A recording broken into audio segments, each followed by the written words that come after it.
Hey, what's going on, guys? It's Bakes here, and thank you for joining me for episode 98 of my random horror reviews. Episode 100 is so close now, we're creeping ever so slowly forward towards it, and I'm super excited for it. But either way, today's movie was a first time watch for myself. I'd never seen this movie before. It's from the year 2001, so the year I was born. Today's movie is Guillermo del Toro's The Devil's Backbone. Director Guillermo del Toro, obviously well known for films like Pan's Labyrinth, The Shape of Water, Hellboy. I'm super excited for his Frankenstein movie, which I believe is meant to come out next year now, 2025. But either way, I think he'll do such a great job with the story of Frankenstein. I have no doubt he'll do a good movie there. But either way, as I said, The Devil's Backbone, I'd never seen this movie before. I know it's a bit of a blind spot for myself. I know a lot of people really like this movie and hold it in quite high regard, so I was excited to get around to this film. So before I get into my thoughts of this movie, we'll quickly go into the plot here. So in this movie, it's set during the final week of the Spanish War. We follow this young boy, Carlos, who is essentially abandoned at this old boys' orphanage, which is pretty much in the middle of nowhere. It's really run down. It's just this barren desert, pretty much just sand, dirt, a really run-down establishment. As I said, all boys. He starts to make some friends. Some other kids also give him a hard time.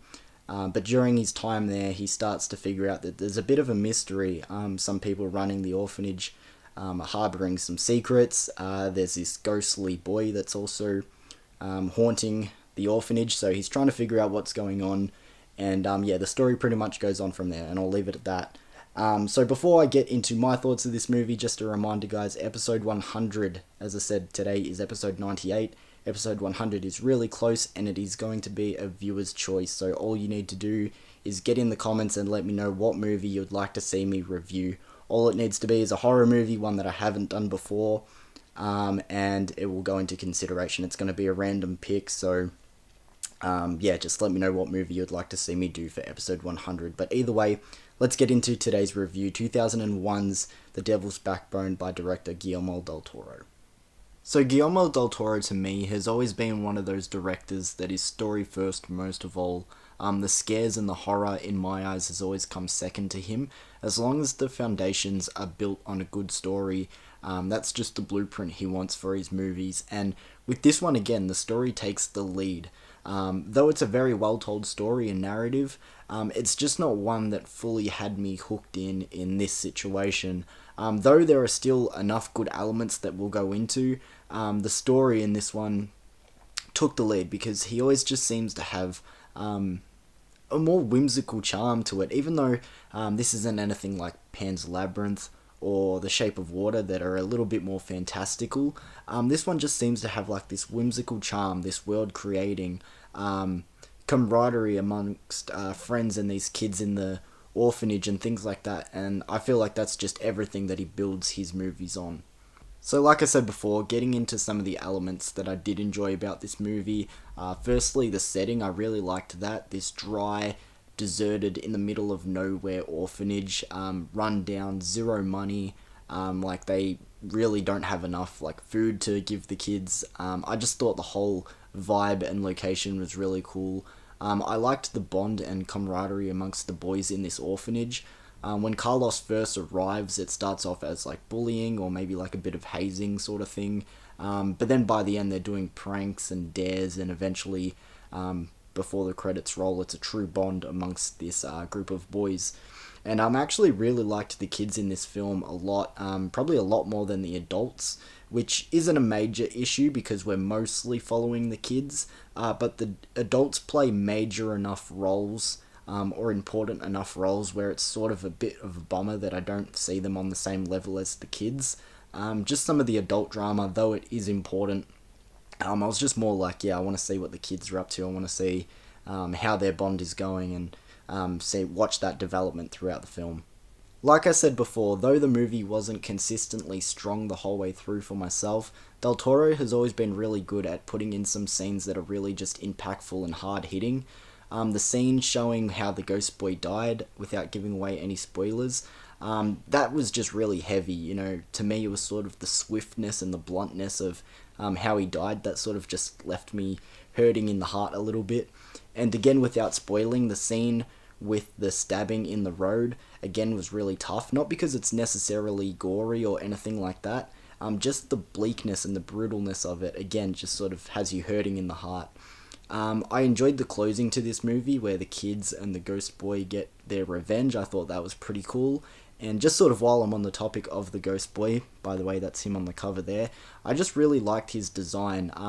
Though the effects in general didn't really hold up the best, not close to being bad at all, let me just say that. I still just really liked his design. I thought it was cool, I thought it was unique. And whenever he came on, it was just something nice to visually look at. So as I wrap up my final thoughts, there was nothing about this movie that was necessarily flashy, and that's not me saying that a movie needs to be flashy to be good. Even though the story was still pretty strong, and there was a handful of scenes that I did like, nothing really jumped out and grabbed me and drew me into this movie. Again, it was only a first time watch, so maybe I need to check it out again sometime down the track, and maybe my opinion will change, and something will grow on me between now and then. But for now, it was just kind of alright. Like a lot of Del Toro's work, there were elements of this movie involving war, which I'm not sure were meant to hit a little bit more or be more impactful, but to me, they just sort of seemed to be there.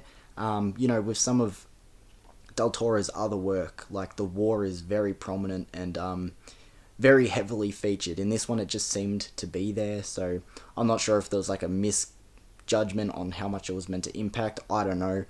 But as I said, to wrap it up, not a bad film at all, maybe just one of those cases where it's not really quite my thing, but I would like to check it out again sometime down the track. I liked the setting, I liked our group of kids that we followed in this movie, a handful of hitting scenes, but the rest was just kind of fine. So to sum it up, I'm going to give The Devil's Backbone from 2001 a 6.5 out of 10.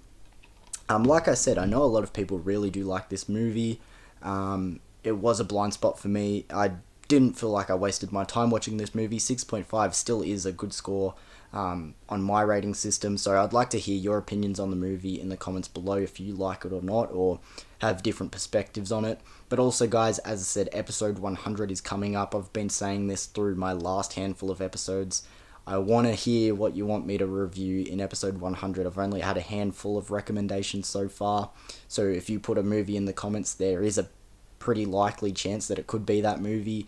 I'm not going to pick one, it's going to be randomized, so even if it's something really obscure or something that you don't think that I'll pick, your movie still could be pulled out and drawn for the viewer's choice episode 100. So hit up those movies in the comments below as well, guys, and thank you for joining me for episode 98 of my random horror reviews. See you guys.